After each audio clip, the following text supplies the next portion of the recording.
د هغې نه بعد سوال یو زنانه کړی دی، هغه دا دی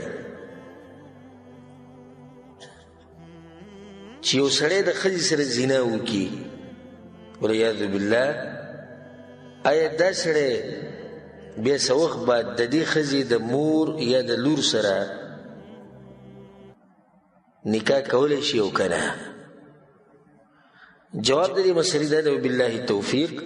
اورنی خبره دا ساتل پکار دي چې زنا یو غټ جرم دی او په کبیره ګناهونو کې الله سبحانه وتعالی دې موږ ساتي، الله سبحانه وتعالی زموږ د معاشرې، زموږ د قوم او د ټولو مسلمانانو د الله حفاظت وکړي. او په دې باندې سخت وعید راغلی په قرآن کې. الله سبحانه وتعالی د خپلو خاص بندګانو صفات ذکر کړي، عباد الرحمن والذین لا يدعون مع الله إلها آخر، هغوی شرک نه کوي، ولا يقتلون النفس التي حرم الله إلا بالحق، په ناحق باندې څوک وجني نه، ولا يزنون، او زنا نه کوي. ومن يفعل ذلك يلقى أثاما يضاعف له العذاب يوم القيامة ويخلد فيه مهانا. او چا چې دا کار وکړو، زنا یې وکړه، په دې ګناهونو کې واقع شو، نو دته به د ګناه انجام ملاویږي، او هغه دا دی چې دی به الله سبحانه وتعالی به جهنم ته گذار کړي والعیاذ بالله. په دې مسله کې د علماو په منځ کې اختلاف دی. احناف علما دا وایي او حنابله دا وایي، کوم علما چې د امام ابو حنیفه رحمه الله په مذهب دی او کوم چې د امام احمد بن حنبل رحمه الله، هغه دا وایي چې دا د سړي چې زنا وکړه د دې ښځې سره، نو په ده باندې د دې ښځې مور او لور د دواړه حرامې شوې. او هغو دا مسله دې دپاره بیانوي لکه وایي که یو سړی راولګي د یو ښځې سره واده وکړي، نکاح ورسره وکړي، واده وکړي، نو د دې واده د لاسه، د دې نکاح د لاسه په ده باندې د دې ښځې مور چې هغه د خوښې ده، او د دې ښځې لور چې د بل خاوند نه ده، هغه پې څه شو؟ حرام شو. دا د هغوی دلیل دی.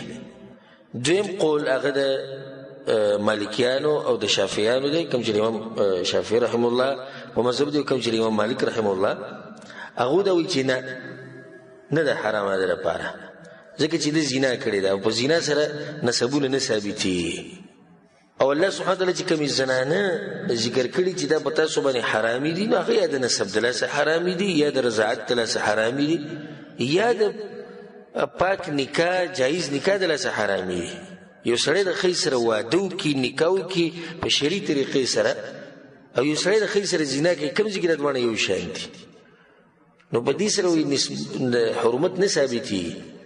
دې سړي چې زنا وکړه، بیا څه وخت بعد توبه وویسته، نه یې ده ویستې، خو د دې ښځې مور یې وغوښته یا د دې لور یې وغوښته، نو هغوی چې ډوله جایز دي.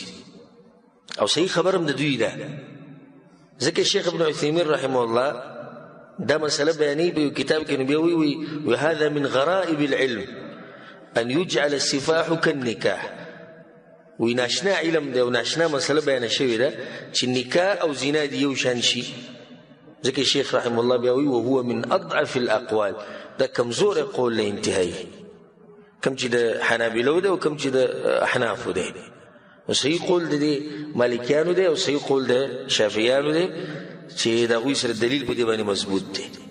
او په دې کې رد دی په خلکو باندې کوم چې زموږ مبارک وي چې دا د امام احمد بن حنبل رحمه الله په مذهب دي، او څوک وي د امام شافعي په مذهب دي. الحمدلله موږ د محمد بن عبدالله صلی الله علیه وسلم په مذهب باندې یو، او دا امامان او دا علما دا ټول زموږ مشران دي. دې ټولو خبره په سر سترګو، خو چې چا سره دلیلي دا خبره زوروره ده، د دې دلیل له لاسه زوروره ده. دا نه چې د بل خبره چې کمزوري دي، د ده سره زموږ ذاتیات دي، دا هغه خبره کمزوري ده د دلیل د لاسه، او د ده زوروره څه د لاسه؟